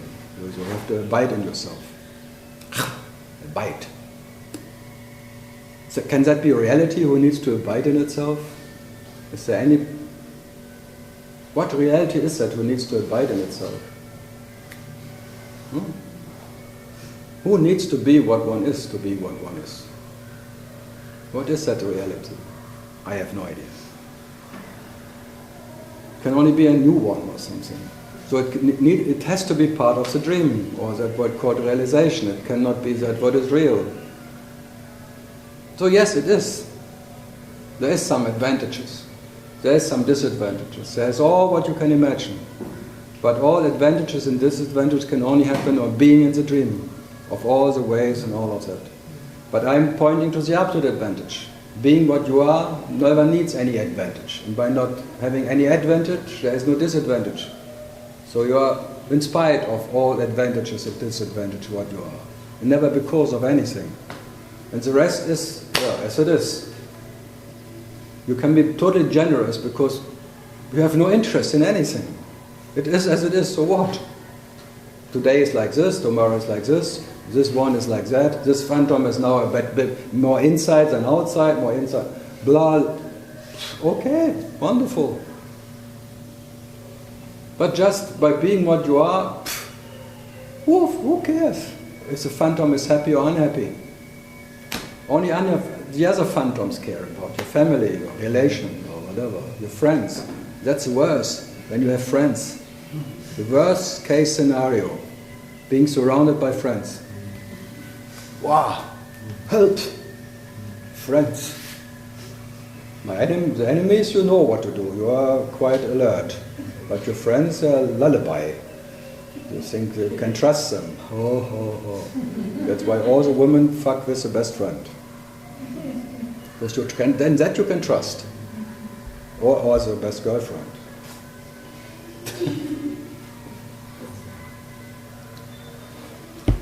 So what to do?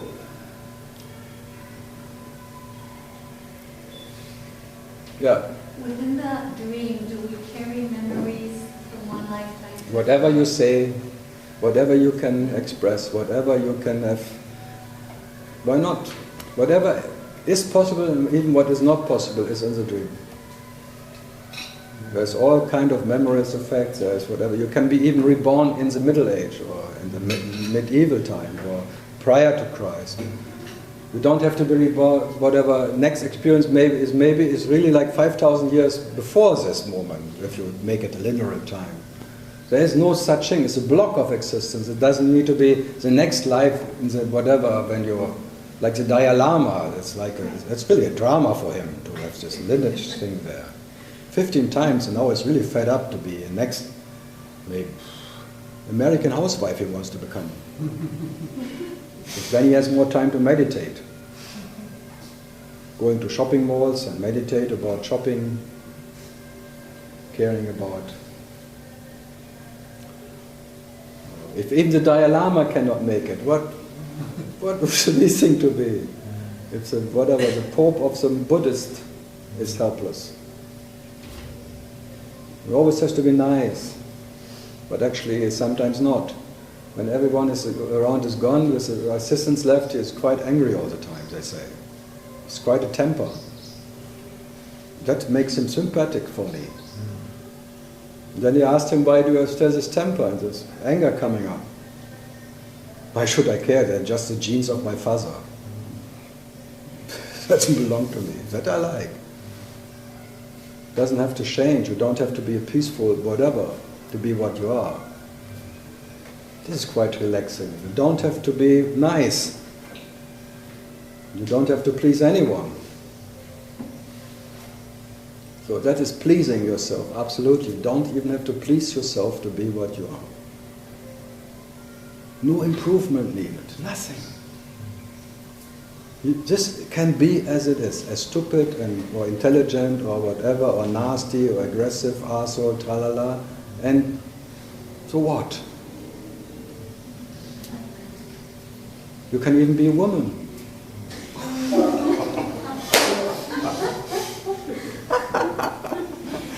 As Buddha said, like the Buddhists say, woman cannot get enlightened. But it's like with Rama, the next sentence is men neither. But all the men cut that sentence. Yeah. So Buddha said, he said it, woman can never be enlightened, men neither. But this they just dropped in that, whatever, in the Buddhist books. So that the men, because all the men gathering together, writing down what Buddha may have said, 400 years later or something. Fantastic. So I agree, he could have said, women will never get enlightened, men neither. But I agree with it. Because there was never any woman as men. Orthodox Jews pray every morning that, please God, don't make me a woman. Yeah, you see?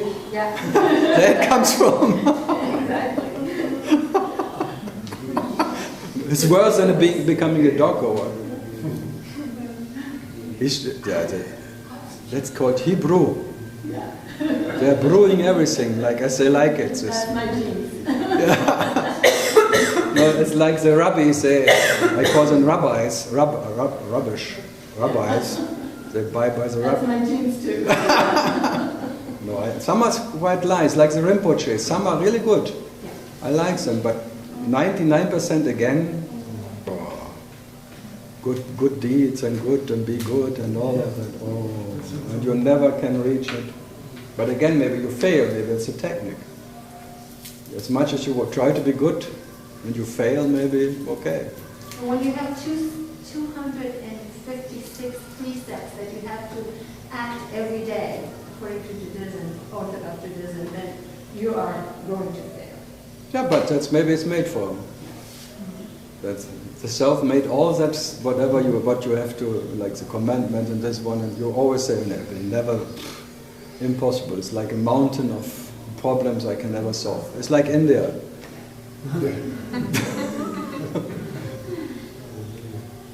No. If there are so many problems and so many knots in your brain that you just even don't start to solve them. Because it's futile from the beginning. Futile. Good. Yeah, any last? It's already time again. Lunchtime. Now the brain is full, now the stomach needs this time. So I'm not here to unknot some knots in anyone's brain. If at all, I am here to make more knots. That you just rest being, because to get rid of the heart knot is to see you cannot break the love. This is the heart knot, which is always like this passion, this around your so-called center, which is always like a pressure and burning, which is always there, more or less like a belt is opening when you awaken or something, but it's always closing in again. Breaking that knot is seeing you cannot break that love for yourself. This is breaking the knot. This is To see, you cannot renounce yourself. This is renouncing the renouncer, or the renunciation of renunciation. That is that you cannot leave what you are. You are that. And the love for yourself you cannot break. That is alone can break the heart knot. And for what you are, it never needs to be broken. Because it's, as everything, part of realization that you cannot not realize as self as that. So in that sense, bon appetit. Good, and whatever comes in, may it come out again. For that you can be sure actually. Even if that collects, one day it will just bye-bye.